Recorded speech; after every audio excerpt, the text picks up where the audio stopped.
বোরখা পরা মেয়ে হইলেই পাগল হয়ে যায় না। সব বোরখার পিছনে সত্যিকারের দিন থাকে না। খুব সতর্ক থাকবেন। একটা পর্যায়ে গিয়ে লূত আলাইহিস সালামকেও তার স্ত্রী সন্তান ছেড়ে চলে যেতে হলো। আল্লাহর জন্যে ভালোবাসা, আল্লাহর জন্যই বিচ্ছেদ। যুবক ভাইদেরকে বলছি, পরিবার গঠন করার সময় আল্লাহর ওয়াস্তে সৌন্দর্য, এই বংশ, টাকা পয়সা এগুলোকে প্রথম প্রায়োরিটি দিতে যাবেন না, প্রাধান্য দিতে যাবেন না। শুধু দিনদারিতা দেখেন, শুধু দিনদারিতা।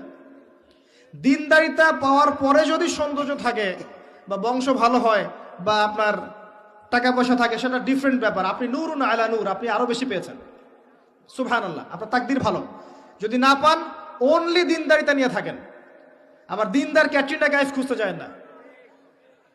ছেলেরা চায় দিনদার ক্যাটরিনা, আর মেয়েরা চায় দিনদার বিল গেটস। দিনদার ক্যাটরিনা খুঁজতে যায় না। আর একটা কথা বলে রাখি, বোরখা পরা মেয়ে হইলেই পাগল হয়ে যায় না।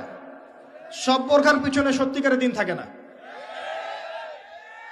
খুব সতর্ক থাকবেন, খুবই সতর্ক থাকবেন। আল্লাহর কাছে ভিক্ষা চেয়ে নেবেন একটা দিনদার মেয়ে, যে আপনার জীবনটাকে, ওই যে নবী সাল্লাল্লাহু আলাইহি ওয়াসাল্লামকে যেমন খাদিজা রাদিয়াল্লাহু আনহা সাপোর্ট দিয়েছেন, ঠিক এভাবে সাপোর্ট দিতে পারে।